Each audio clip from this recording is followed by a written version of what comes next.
Good morning, Mr. Garber. Thank you for being with us today. So I'll start off easy. How many years have you been working in DCS? This will be 16, I think. Wow. Yeah, I know. And how would you describe your leadership style? Collaborative. I don't like to make decisions in a vacuum. I really like to work with other people, find out what they need so that by the time a decision is made, everybody is as happy with it as they can be. All right, so tell us about your experience working as a biology teacher. Oh, it was really awesome. I had the best time as a biology teacher. A couple of reasons.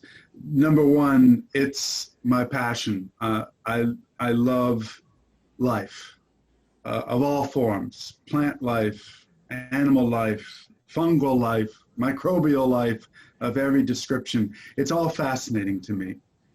So just to be able to spend so much time immersing myself in the study of life was always a good time. And then the second thing is to be able to share that passion and joy with other people and sometimes see that they're really getting into it with you is just an awesome experience that's just, well, I think any teacher could tell you about it. Anybody who loves sharing learning could tell you what an awesome experience that is. Okay, so tell us about your educational background. Well, I grew up in Louisville, Kentucky, and I went to grade school and high school there. When I got to the end of my senior year and I had to figure out where I was going to college, I went on a college tour to a college called Hanover College in southern Indiana.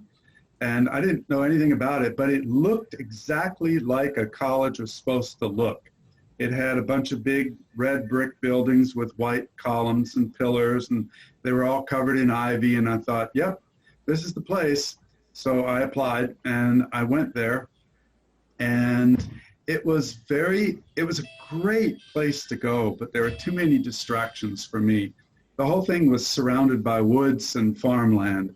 So rather than sitting in the library and studying physics and chemistry, I could usually be found wandering around out in the woods or down by the river or across somebody's farm. So after about the second year, I figured out this ain't working. I'm not working hard enough. So I took a year out from college. I joined a theater company. I toured the United States doing a show with one other person. And at the end of that time, I thought, okay, it's time to get back in the saddle. And I went back to Louisville, where I figured there would be fewer distractions. And I went to college in the city at University of Louisville.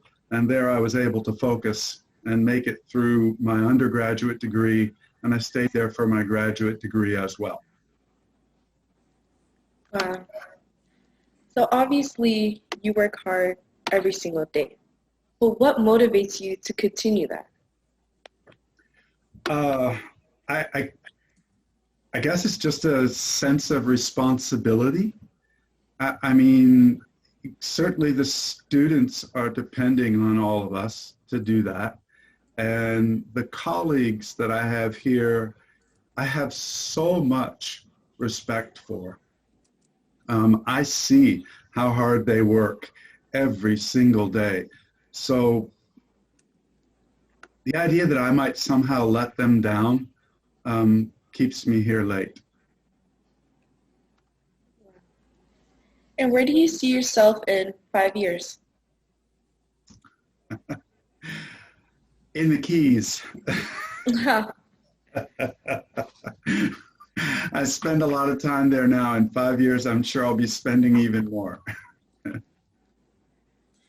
All right, so we all know that you're a pretty unique person, but what do you think are some specific attributes that make you unique to yourself? Well, I think one thing is that I really like people. I don't think everybody does, but I'm just fascinated with other people. I mean, I can just go somewhere I've never been and sit down on a street corner and hang out and watch people, and I'm fascinated. I love getting to know people. I like finding out what they're interested in. So I think the other thing I'll say about myself, what was once said at a friend's funeral, someone was delivering the eulogy and they said, you know, the interesting thing about Robbie is he really liked it here. And I think I can say the same thing about myself. I really love living and life. I think I got the joie de vivre thing going on. And I just think the earth is a great place to be. I'm happy to participate. Okay, so how do you build a positive school environment? Say that again. How do you build a positive school environment? You know what? I think that is really simple. Maybe I'm oversimplifying it, but I think the way you do that is that you let everybody know every day that you care about them. And I think that's the key. I agree. And how do you motivate your staff to come to work every day? Well, I think part of it is what I just said. You have to let them know that you care about them, but additionally, you have to let them know how important they are and what it is exactly that they're doing for all these young people in the building. Let's face it, you know, the faculty, they're the star of the show. We're nowhere without the faculty. I mean, the administration could blow away tomorrow, and we've got such an incredible, conscientious faculty that they would just keep going right on, educating everybody. And I think just making them aware of how important they are is vital. And what is your favorite DCS memory? Oh, gosh. There have been so many good ones. I'm tempted to say Pi Day because that's really good. We also, if you go back and you look in one of the old yearbooks, we had a special day during Spirit Week once that was called Tourist Day. And one of the other administrators and myself, we got dressed up as old, I mean, even older than I am, tourists. And we got maps and we wandered around the school and we pretended like we were tourists that were lost. And it was just so much fun watching the expressions on everybody else's faces. And then I have to add to that Halloween every single time. I know. You know, it's gotten to the point where I put on that gorilla outfit and I wander down the hallway expecting to freak people out and people go, oh, it's Garber, dressed as a gorilla again. But I get tired of it. It's always fun for me.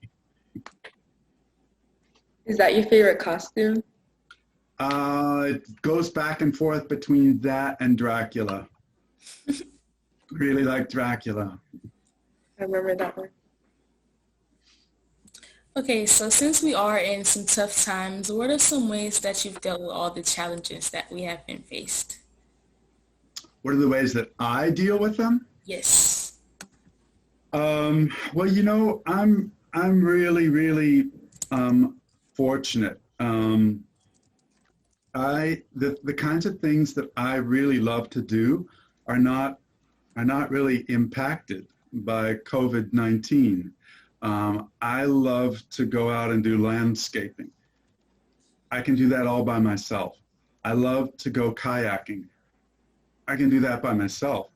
I love to take the dog out for long walks and play frisbee with him. I can do that by myself. I love to go home and spend long evenings and have long conversations with my partner. I don't need a crowd for that. So I guess that's the way I deal with it. I'm able to do the things that I really enjoy doing without too much impact. Okay. What has been your greatest contribution to DCS? Gosh. Well, I'll say this. When the school opened, at first, we had absolutely no system whatsoever for student discipline. And so something had to be invented.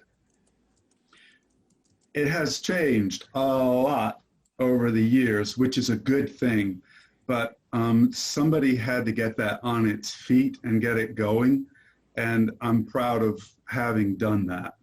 And I guess the other thing I would add is sometimes I feel like I lend an air of stability to the place. I mean, if you're there for 16 years, I guess that has to add something.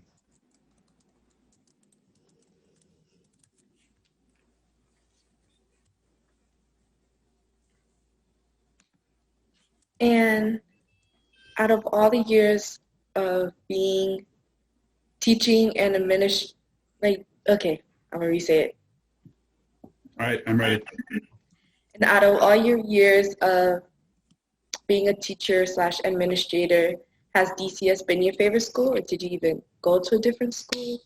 I've been in a couple. I spent my first 18 years in a Catholic boys' school in Louisville, Kentucky, and I absolutely loved that. I had a wonderful student body, and I had a wonderful faculty. I had a blast. But this has equaled it. The people here are phenomenal. I agree. Well, that's all we have for you today, Mr. Garber. All right. It was a pleasure. Thank you. Thank you. Thank you. All right. Take care. Bye.